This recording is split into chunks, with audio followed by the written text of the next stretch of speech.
السلام عليكم ورحمة الله وبركاته، وأهلا بكم في قناة منوعات ومقتطفات أشرف وبورصة الطيور في مصر يوم الثلاثاء 21 من نوفمبر. فراخ البيضة النهاردة السعر المعلن 64، المستهلك 73. الفراخ الساسو السعر المعلن 85، المستهلك 93. الفراخ الأمهات السعر المعلن النهاردة 65، المستهلك 70. البلد الحر النهاردة السعر المهلك 110 والمستهلك 120. الأوراق السعر المعلن 60، المستهلك 65. البني المعلن 140، المستهلك 150 جنيه. الكتكوت الأبيض النهاردة السعر المعلن 22 والمستهلك 30 جنيه. والكتكوت الساسو السعر المعلن 21 والمستهلك 22. كتكوت البلد النهاردة السعر المعلن 11 والمستهلك 13. ودايما أسعار الكتاكيت بتختلف على اختلاف الشركة واختلاف النوع. النهاردة أسعار البط النهاردة البط الفرنسي الكيلو المعلن 65، المستهلك 70.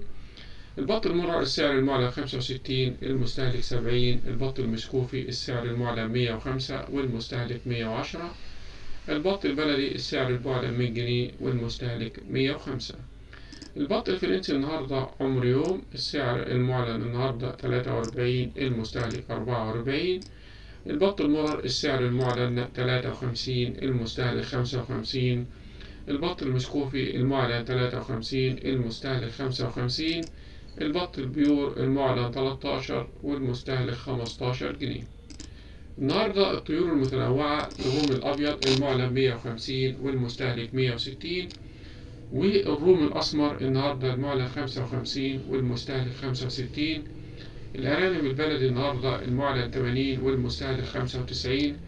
والحمام الزغاليل النهاردة المعلن 100 جنيه والمستهلك 110. السمان النهاردة المعلن 80 والمستهلك 85. كتكوت الروم الأبيض عمر يوم المعلن 65، المستهلك 75. الكتكوت الروم الأسمر عمر يوم المعلن 20، المستهلك 25. الكتكوت الروم البرونز 300 جرام المعلن 45، المستهلك 48. البيض النهاردة الأبيض المعلن 120 والمستهلك 125. البيض الأحمر المعلن 120، المستهلك 125. البيض البلدي السعر المعلن 150 والمستهلك 153. في النهاية بشكركم جزيلا، والسلام عليكم ورحمة الله.